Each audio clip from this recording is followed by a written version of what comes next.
All right, so we're gonna be on the incline bench. All right, we're gonna lean back. Our incline is actually a little bit higher than what a normal incline degree would be at 45. We're gonna be a little bit more upright.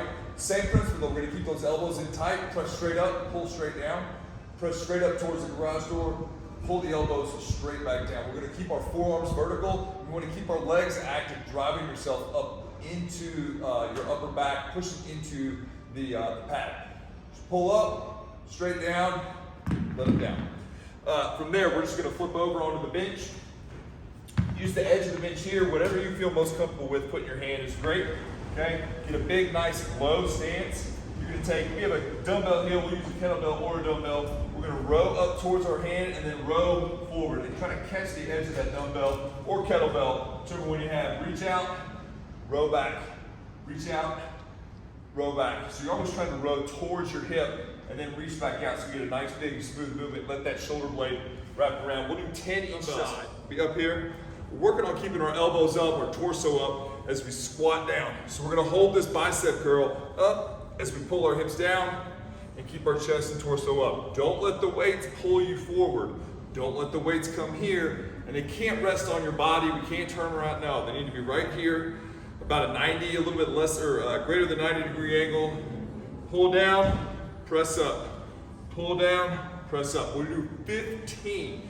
Then we're gonna get any sort of band. You can use a straight band. You have these little ankle bands or TheraBands are awesome for this. Okay? We're gonna place the band around your palm, spread, get a little tension of the band, press your hands down. We're gonna get in a bear stance. So our knees are under our hips but off the ground. We're gonna get a good solid position. We're gonna row. We're gonna do 10 to 15 rows depending upon how strong your band is. Notice how I'm not rolling my hips or moving around here.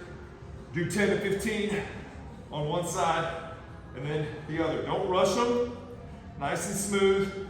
Make the work happen. Try to feel that shoulder blade move a little bit. Get the tricep involved in it.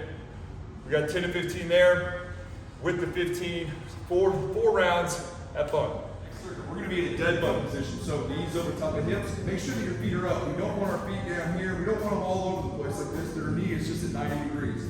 We're going to crunch up, so do a slight crunch and drive the front of those ribs back. Don't strain your neck. You can take your chin down or just relax your neck.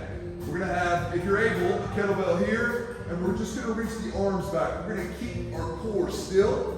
Reaching the arms as far back as you can. All right, you can start small, work back up, and then work a little further each rep. I need you to be able to hold on with your core right here. You're going to feel your quads working, your hip flexors working, all your core. All right, the whole body stays still. Just the arms reach back and pull forward. Nice smooth pace. From there, we're going to be on the cable machine.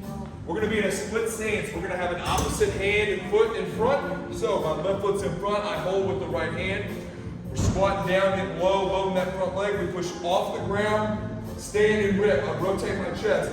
I close down when I go low, keeping my torso tall. I don't want to collapse, but I do turn towards the front leg. Then I push off the ground, stay and rotate and send that trail hand forward. And we rotate.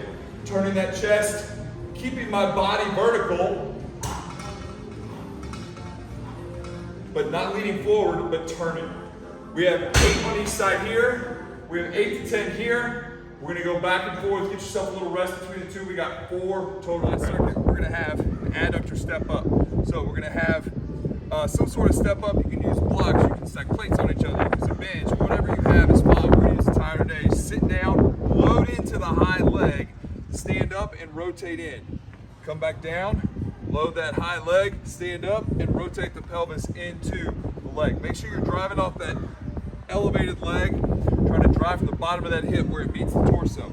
We're gonna do 8 to 10 on each side. If you want a weight, you'll hold the weight down here in the opposite hand. You don't need a super heavy weight. We are trying to make the adductors work. That is a smaller muscle group, so we don't necessarily need a whole ton of weight here and jerking ourselves up. Make sure that you're driving from here and we're getting out of it what we want. After that, we're gonna hit the opposite side. So, we're gonna line up for the slant board. And I'm going to step into the slam board, load my hip, pop right back up, okay? Load in, stick that hip out, just feel the stretch here, push off those toes, come back up. Now, if you want to make that fancy, come up into your hip flexion here. Come up, extend the knee, come back in. Make sure that you own this position. We're not just coming up and having a controlled 1 second here and falling back. We want to come up, drive through this ground leg, push that big toe down, stand up and own this position. Okay, you can hold a weight here in your chest. We're going to get 8 to 10 on each side there. Just mix and match and go back between the 2 of them. All right, 4 rounds here, and that'll be your workout. So thanks for hanging with us. If you got questions or comments, put them below. Shoot them to us on Instagram. Come see us in person. It's all good. We appreciate you hanging with us. Have a great day.